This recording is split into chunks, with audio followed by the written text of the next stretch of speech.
दोस्तों, पूर्व उपराष्ट्रपति धनखड़ आखिर है कहां? जी हां दोस्तों, पूर्व उपराष्ट्रपति मिस्टर धनखड़ आजकल कहां गायब है? ये सवाल राजनीति में इन दिनों हर कोई पूछ रहा है। ऐसे में महाराष्ट्र में संजय राउत ने इस बात को लेकर के देश के गृह मंत्री अमित शाह को चिट्ठी तक लिख डाली है। जी हां दोस्तों, संजय राउत ने अमित शाह को चिट्ठी लिख डाली है और पूछा है कि पूर्व उपराष्ट्रपति है कहां? पूरी खबर आपको डिटेल से बताता हूं और साथ ही साथ ये भी बताता हूं कि पूर्व जो राजीव कुमार हैं, चुनाव पहले आयुक्त हुआ करते थे, बहुत चर्चा में रहे हैं, वो कहां हैं आजकल? कोई कह रहा है कि विदेश चले गए हैं, कोई कह रहा है कि नहीं नहीं देश में ही है। आखिर उनको नाम पर चर्चा इतना क्यों चल रही है, उस पर भी थोड़ी चर्चा कर लेंगे। नमस्कार दोस्तों, मेरा नाम है मनीष कुमार सिंह और आप देख रहे हैं 4 PM महाराष्ट्र और आपका बहुत बहुत स्वागत करता हूं।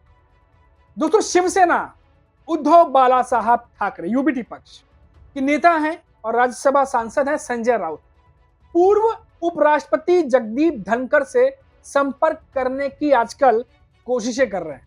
ये तमाम जो प्रयास हैं ये असफल हो रहे हैं। आपको बता दें कि संजय राउत ने दावा करते हुए कहा है कि केंद्रीय गृह मंत्री अमित शाह से इस बात का जवाब देने को कहा गया है कि धनखड़ है कहां। ये दावा जो है कि उनसे कोशिश की बात करने की, संपर्क साधने की, पर हो नहीं पा रहा। ये संजय राउत कर रहे हैं। धनखड़ ने संसद में मॉनसून सत्र से पहले 21 जुलाई को उपराष्ट्रपति पद से इस्तीफा दे दिया था। इस खबर से आप सभी अवगत हैं। सुनामी सी आ गई थी सियासत में। अब शिवसेना के सांसद संजय राउत ने 10 अगस्त को अमित शाह को लिखे अपने पत्र में कहा कि हमारे पूर्व उपराष्ट्रपति के बारे में कुछ पता नहीं चल पा रहा, वो इस समय कहां है, उनका स्वास्थ्य कैसा है। इन बातों को लेकर कोई स्पष्टता नहीं है, कोई जवाब नहीं मिल रहा। राज्यसभा के कुछ सदस्यों ने उनसे संपर्क करने की कोशिश की थी, लेकिन उनसे संपर्क नहीं हो सका। संजय राउत ने सोमवार को यह पत्र एक्स पर साझा भी कर दिया है। आपको बता दें कि राउत ने कहा कि दिल्ली में ऐसी अफवाहें हैं कि धनखड़ को उनके घर में ही सीमित कर दिया गया है। कहा जा रहा है कि वह सुरक्षित नहीं है। उन्होंने कहा कि उनसे या उनके स्टाफ से कोई संपर्क नहीं हो पाया है, जो गंभीर और चिंता की बात है। संजय राउत यही नहीं रुके दोस्तों, उन्होंने कहा कि हमारे पूर्व उपराष्ट्रपति के साथ हुआ क्या है, वो कहां हैं, उनकी तबीयत कैसी है, क्या वो सुरक्षित है। देश को इन सवालों के जवाब जानने का हक है। और जो चिट्ठी लिखी गई है उसकी फोटो जो है वो सोशल मीडिया पर संजय राउत ने साझा कर दी है, अमित शाह को टैग करते हुए, यानी होम मिनिस्टर गृह मंत्री अमित शाह को @ करके टैग करते हुए उन्होंने वो लेटर भी साझा कर दिया है।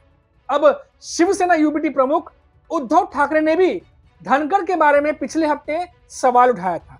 उन्होंने बृहस्पतिवार को एक संवाददाता सम्मेलन में कहा था कि पूर्व उपराष्ट्रपति फिलहाल कहां हैं, इस मुद्दे पर चर्चा होनी चाहिए। राज्यसभा सदस्य संजय राउत ने कहा कि उच्च सदन के उनके कुछ अन्य सहयोगी पूर्व उपराष्ट्रपति धनखड़ को लेकर सच में चिंतित हैं और वे उच्चतम न्यायालय में बंदी प्रत्यक्षीकरण याचिका दायर करने पर विचार कर रहे हैं। अब आगे क्या होगा क्या नहीं होगा इसकी जानकारी भी हम लगातार नजर रखेंगे, लेकिन संजय राउत इस पर अब रुकने वाले नहीं है।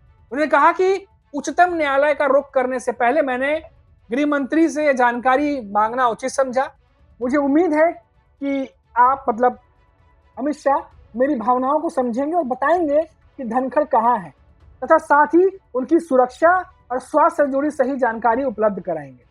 तो संजय राउत जो है वो इन दिनों पूर्व उपराष्ट्रपति धनखड़ के बारे में पता लगाने में जुटे हुए हैं और तो और पब्लिक के सामने, जनता के सामने जो कुछ भी वो कर रहे हैं वो समक्ष रख भी रहे हैं, चाहे वो चिट्ठी हो, लेटर हो, जो लिखा गया वो भी सोशल मीडिया पे पोस्ट कर दिया है। अब दोस्तों, ये पूरी खबर जो है वो अब सोशल मीडिया पे भी आग की तरफ फैल रही है, क्योंकि पूर्व उपराष्ट्रपति जगदीप धनखड़ ने जब इस्तीफा दिया था दोस्तों, आपको याद होगा, पूर्व उपराष्ट्रपति ने, इतने बड़े पद पर बैठा एक व्यक्ति रातों रात इस्तीफा दे देता है, ऐसा पहले कभी नहीं हुआ था। और उसके बाद अचानक से इस्तीफा देने के बाद मीडिया से भी दूर हो जाते हैं, कोई बयान नहीं आता, कुछ पता नहीं लगता कि आखिर है कहां। अब उसको लेकर के जो है अब जोर आजमाइश शुरू हो गई है। विपक्ष के नेता लगातार पूछ रहे हैं कि भाई पूर्व उपराष्ट्रपति है कहां। बीजेपी के नेता उस पर कुछ जवाब नहीं देना चाहते। अब चिट्ठी लिखी गई है तो चिट्ठी का क्या जवाब देंगे देश के गृह मंत्री अमित शाह, वो भी देखना दिलचस्प होगा।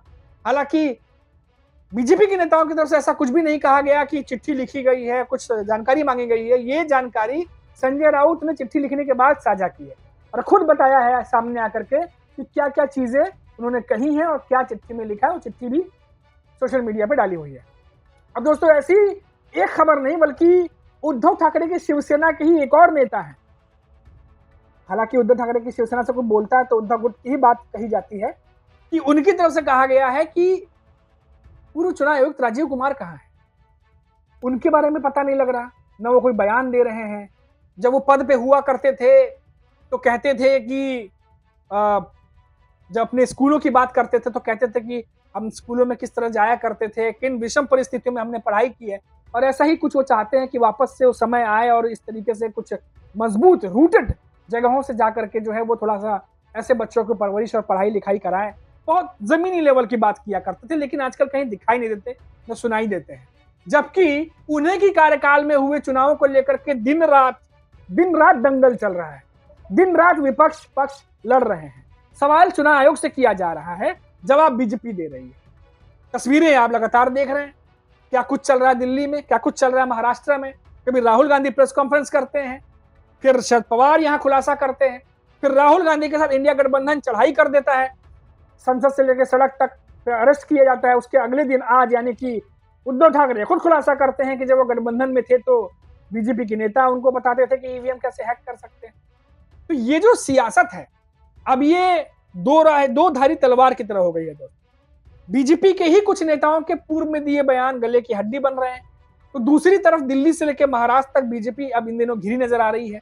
जिस तरीके से उनके प्रवक्ता आकर के मीडिया में जिस तरीके से कांग्रेस के नेताओं को, इंडिया गठबंधन के नेताओं को चुप करा दिया करते थे या बयान दिया करते थे, आजकल वो खुद बैकफुट पर नजर आते हैं। और जो कुछ भी कल दिल्ली में हुआ, सोशल मीडिया पर उसकी तस्वीरें इतनी वायरल हुई, इतने लोगों ने देखा, इतने लोगों ने कमेंट किया है कि कई चैनलों ने सोचा नहीं दिखाएंगे, कम दिखाएंगे, लेकिन वो सोशल मीडिया के जमाने में आजकल कुछ छुपता नहीं है, सब कुछ सामने आ जाता है दोस्तों। और अब इस पर क्या जवाब देगा चुनाव आयोग, हमारी भी नजर बनी रहेगी, क्योंकि राहुल गांधी जिस तरीके से सवाल पूछ रहे हैं जवाब तो देना ही पड़ेगा।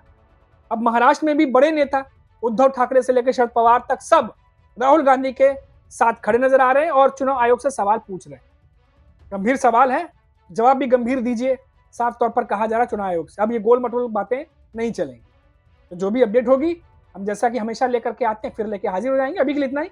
आप देखते रहिए 4 PM महाराष्ट्र। नमस्कार।